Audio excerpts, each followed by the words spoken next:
स्वामी प्रकट दिनानिमित्त तुम्हाला कोणती सेवा जर होत नसेल, तर हा व्हिडिओ तुमच्यासाठी असणार आहे. व्हिडिओ शेवटपर्यंत पहा. आवडला तर लाईक, शेअर, सबस्क्राईब करायला विसरू नका. चला तर मग मी वैष्णवी तुमचं आपल्या चॅनलमध्ये मनापासून स्वागत करते. तुमचा आजचा दिवस खरंच खूप शुभ जावो ही मी स्वामीचरणी प्रार्थना करते आणि व्हिडिओला सुरुवात करते. एक लक्षात ठेवा, जीवनामध्ये, आयुष्यामध्ये आपल्याला काम हे करावंच लागतं. कामाशिवाय पर्याय नाहीये.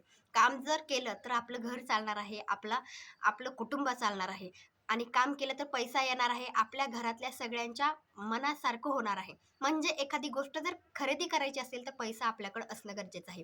त्याचबरोबर एक लक्षात ठेवा, आपण कामामध्ये इतके बिझी झाले आहोत, की आपल्याला थोडा पण वेळ स्वतःसाठी नाहीये किंवा स्वतःसाठी काहीच वेळ देत नाहीत. तुम्ही फक्त एकदा मनाला विचार करा, जे व्हिडिओ माझं बघत आहेत त्यांनी फक्त विचार करा, की खरंच आपण स्वतःसाठी काही वेळ देतो का? काहीच वेळ देत नाही. फक्त आपण घरच्यांचा विचार करतो, की कोण काय म्हणेल? ह्या गोष्टीचा विचार करत करत आपण फक्त कामाच्या पाठीमागे पळत आहेत. फक्त काम करायचं, घरामध्ये पैसा आणणं, घरामध्ये ज्या गोष्टीची जबाबदारी आहे ती जबाबदारी पूर्ण करायची. पण स्वतःसाठी आपण वेळ काहीच देत नाही. पण एक लक्षात ठेवा, काम केलं तर पैसा येणार आहे. त्याचबरोबर आपण जे काम करतो त्याचं यश येणं, त्याच्या पाठीमागे आपले स्वामी असणं गरजेचं आहे. आपण जर स्वामींची सेवा केली, स्वामींची भक्ती केली, तर एखादी अडचण जर आली, तर त्या अडचणीतून आपले स्वामी महाराज बाहेर काढणार आहेत. पण खूप जणांचं असं होतं, की विश्वास स्वामींवर आहे, श्रद्धा स्वामींवर आहे, पण सेवा होत नाही. म्हणजे घरामधलं काम म्हणलं तुम्हाला, त्याचबरोबर स्त्री असेल, पुरुष असतील, ते कामाला जातात. आपल्या घरामध्ये काही अडचणी असतात, ज्याच्यामुळे आपल्याला काहीच सेवा होत नाही. काहीच म्हणजे आपण जवळपासच्या स्वामी केंद्रामध्ये जाऊ शकत नाहीत. त्याचबरोबर घरामध्ये देवपूजा झाल्यानंतर एखादं मंत्रसुद्धा आपण म्हणू शकत नाहीत. म्हणजे इतके आपण बिझी आहोत. घरातल्या कामामुळं किंवा आपण बाहेर दुसऱ्याच्या इथं कामाला जातो यामुळे.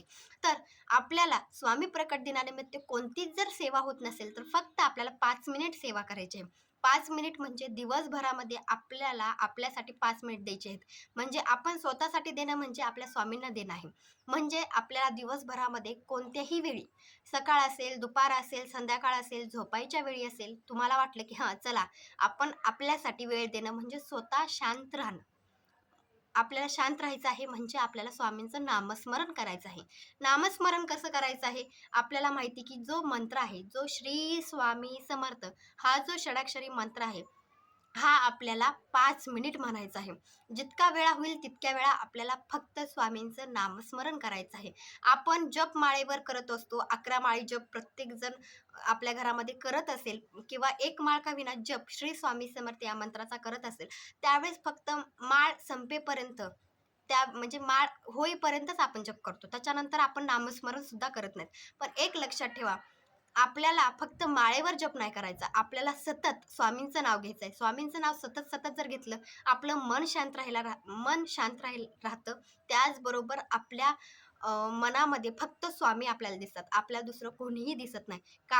आपण कामात बी असला तरी श्री स्वामी समर्थ हा मंत्र आपोआप किंवा हा जी शब्द आहे, आपण आपोआप मनामध्ये म्हणत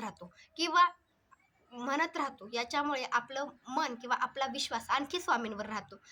स्वामींवर बसायला सुरुवात होते. एक लक्षात ठेवा, नामस्मरणमध्ये 2 शब्द आहेत. एक म्हणजे नाम आणि दुसरं म्हणजे स्मरण. या 2 शब्दापासून नामस्मरण हा शब्द तयार झालेला आहे. नामस्मरण म्हणजे काय ते मी तुम्हाला सांगते. लक्षात ठेवा, एखाद्या देवाचं नाव पुन्हा पुन्हा म्हणणं, त्याचबरोबर एखाद्या देवाचं मंत्र पुन्हा पुन्हा म्हणणं म्हणजेच नामस्मरण होय. तर एक लक्षात ठेवा, एखाद्या देवाचं नाव म्हणजेच आपल्याला स्वामींचं नाव घ्यायचं आहे. असं नाहीये की फक्त तुम्ही स्वामींची सेवा करा. ज्या देवावर तुमचा विश्वास आहे त्या देवाची सेवा तुम्ही करू शकता. असं नाहीये की आता स्वामी प्रकट दिनानिमित्त मी तुम्हाला म्हणते की फक्त तुम्ही स्वामींची सेवा करा. तुम्हाला ज्या देवाची सेवा करायची त्या देवाची सेवा तुम्ही आजपासून, उद्यापासून करू शकता. म्हणजे आपल्याला त्या देवाचं नाव सतत घ्यायचं आहे. तुम्ही विठ्ठलाचं नाव घेऊ शकता. तुम्ही त्याचबरोबर महादेवाचं नाव घेऊ शकता, देवीचं नाव घेऊ शकता, तुम्ही हनुमानाचं नाव घेऊ शकता. म्हणजे ज्या देवाचं तुम्हाला नाव घ्यायचं आहे त्या देवाचं नाव तुम्ही घेऊ शकता. असं काहीही बंधन नाहीये की तुम्ही फक्त स्वामींचं नाव घ्या. पण जे स्वामी भक्त आहेत, ज्यांना असं वाटतं की स्वामी आपल्या पाठीशी आहेत, त्यांनी स्वामी प्रकट दिनानिमित्त दिवसभरातून 5 मिनिट वेळ काढून श्री स्वामी समर्थ, श्री स्वामी समर्थ, श्री स्वामी समर्थ या मंत्राचा जप करायचा आहे. लक्षात ठेवा, नामस्मरणामध्ये जेवढी शक्ती आहे, जेवढी पॉवर आहे, त्याच्याशिवाय काहीही नाही. सकारात्मक ऊर्जा जर तुम्हाला पाहिजे असेल, त्याचबरोबर पॉझिटिव्हपणा जर तुम्हाला पाहिजे असेल, तर तुम्हाला नामस्मरण करणं खूप गरजेचं आहे. आपल्या आयुष्यामध्ये आपल्या देवाच्या चरणी आपल्याला जाणं खूप गरजेचं आहे. आयुष्यामध्ये आपण देवाचं नाव जर घेतलं तर आपल्याला आपल्या सोबत आपले स्वामी महाराज राहणार आहेत. यासाठी आपल्याला रोजच्या रोज नामस्मरण करायचं आहे.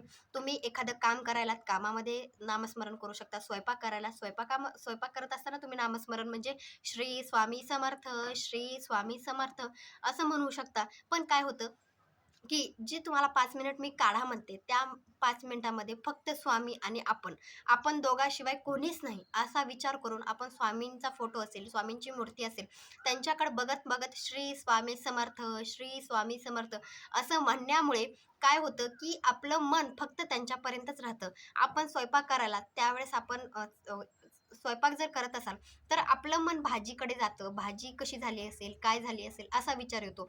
पण जर तुम्ही फक्त स्वामींसमोरच बसलात तर फक्त स्वामींचाच विचार आपल्या मनामध्ये येतो.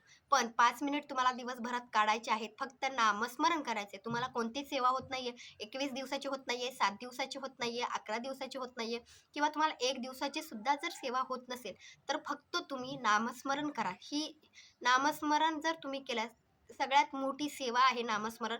तुम्ही सतत नामस्मरण करा. त्याचं फळ स्वामी महाराज नक्की देणार आहेत. माझा हा व्हिडिओ आवडला असेल, लाईक, शेअर, सबस्क्राईब करायला विसरू नका. कमेंटमध्ये श्री स्वामी समर्थ नक्की लिहा. भेटूया नंतरच्या व्हिडिओमध्ये.